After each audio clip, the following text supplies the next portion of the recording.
Good afternoon, welcome to CSC TV. The good news is that Dave is still on his honeymoon. The bad news is that you've got Alex and I to ramble on until he comes back. So, I didn't know what to ramble on about, so I thought today we get asked a lot of questions about cartridges.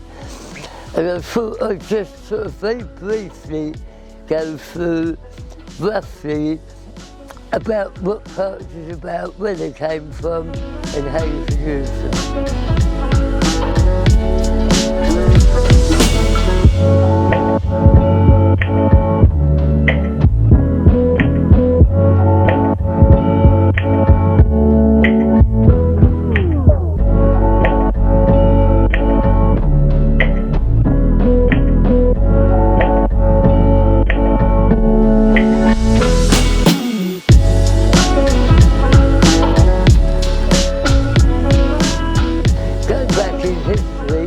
The first cartridge ever produced when they went from breech loading to muzzle loading was the pinfire. And that is a pinfire cartridge, that is the pin. And the old hammer guns had a hammer which came down like that, hit that pin into there, which fired the cartridge. Now, they were late 1800s, and they only really lasted about 5 or 10 years, because very shortly after that, somebody invented the primer, which is the primer like that. So that allowed taking it from there to the hammer hitting the primer. So when you look at hammer guns, the earlier hammer guns had hammers that were up like that, and over the next 20 odd years, the hammers gradually came down like that. So it's not cast in stone, but if you want to value a hammer gun, the lower down the hammers come, the later it is. Cartridge-wise, over the period there's been lots and lots of different cartridges made. The early side-by-sides were quite light, so they made them with a short chamber. That is a 2-inch cartridge.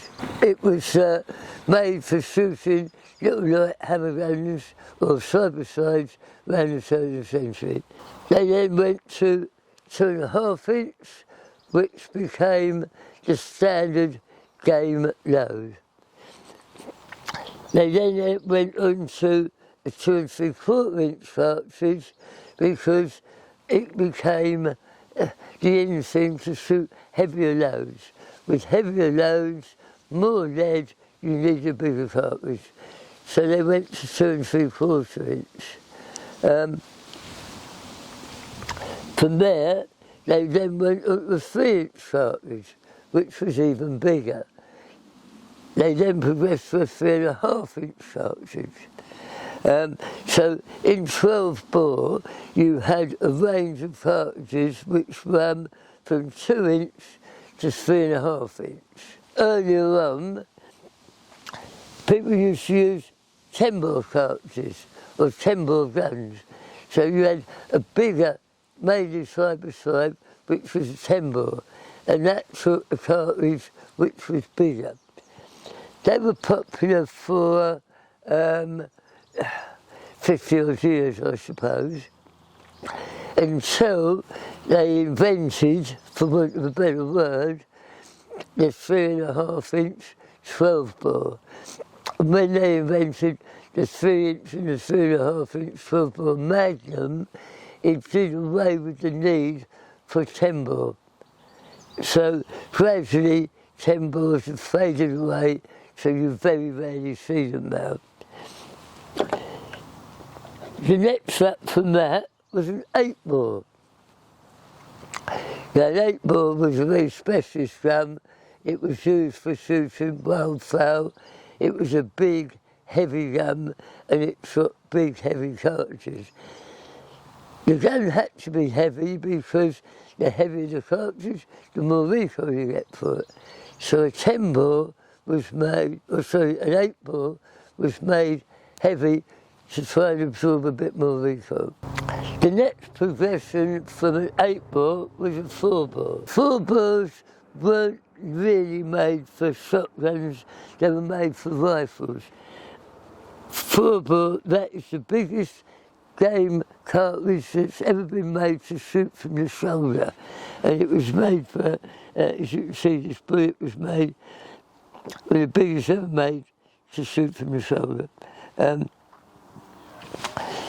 That was made for shooting sort of elephants and tigers and rhinos in Africa. Next up from there, if you wanted to be really silly, was the 2-bore.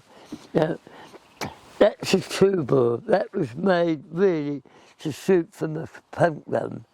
So it was a breech-loading punt gun, and there were very, very few 2-bore cartridges ever made because there were very, very few 2-bore guns ever made. The other interesting one there is that's what they call a rail mark, and that was used, they used to shoot that into a rail, and that used to stick in its blubber so it could trace where in the world the rail had gone. So they maybe shoot it in one part of the world, and then 3 or 4 years later it would be found totally on the other side of the world, and they knew that because of these rail marks. Again, very rare, but something a little bit interesting. There's a lot of things talked about cartridges. I mean, one of the things that is in the news at the moment is steel cartridges. Now, there's a lot of myths about steel cartridges. Let me explain exactly how they work. When steel cartridges first came out, they were 3-inch and 3.5-inch Magnum. So if you want to shoot steel cartridges, the gun had to be Magnum proof. Then after a year or so, the cartridge manufacturers developed the technology a little bit more, and they produced what I'm going to call a standard steel cartridge, which would be like a game cartridge or a K cartridge, but in a standard configuration. Now, if you have a gun that is proof for lead, you can shoot a standard steel cartridge through it, providing it's not more than half choked. If the gun is more than half choked, what happens is the steel hits the choke cone and just puts a bulge in the barrel.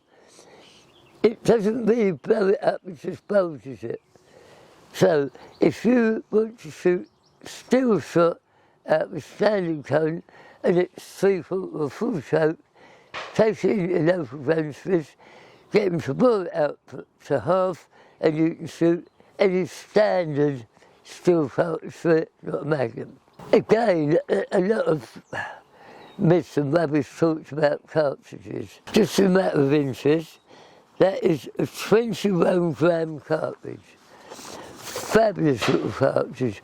What people tend to forget is the less lead that you put in the cartridge, the quicker the cartridge tends to be, because it hasn't got so much to move. A few years ago, when they changed Olympic trench from 28 gram to 24 gram, the whole of the shooting zone said, "Oh my God, the straws will drop, they won't have to make cartridges, blah, blah, blah." We had all the excuses come out.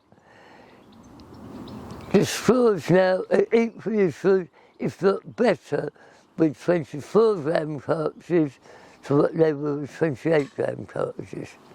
So it's a bit of a myth that to kill things you've got to have masses of lead. So you've got a 21-gram cartridge there, you've got a 28-gram cartridge there. Personally, I mean, I know if you're shooting top-level competition, you want all the help you can get, and it's all about confidence in the cartridge. So if you want to go and shoot in a big competition, even psychologically, it pays you to have a nice cartridge. But if you're shooting for fun, 21 gram or 24 gram will kill anything that you want to shoot at.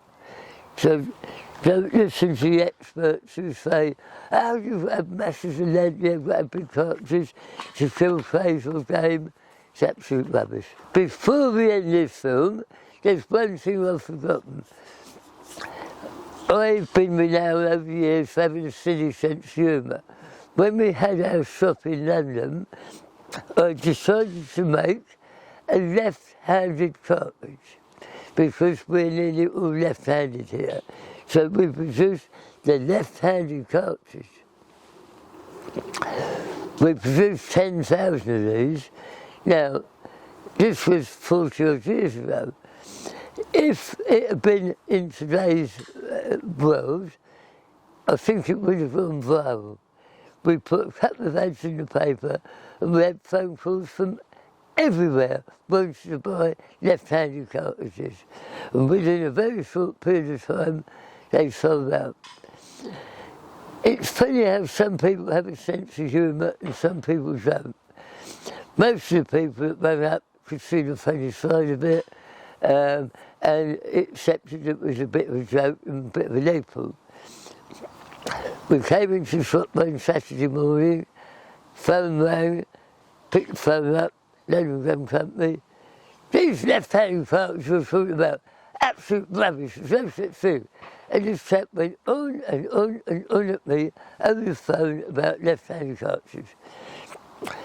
In the end he said, right, can you tell me what the difference is between left-handed cartridges and right-handed cartridges? And I said, no, I'm sorry, it took years of research and development to produce the left-handed cartridge, so I'm obviously not going to tell you what the difference is. With that, he slammed the phone down, and luckily, I've never heard from him again. I know I've rambled a bit. I hope that answers a few of your questions about cartridges. If you've got any more questions, do get in touch, ring me up or send me an email. We're quite happy to talk to you. So, if you've got any more information, like and subscribe, and we'll see you on the next programme. I hope you can understand what I said. Have a good day.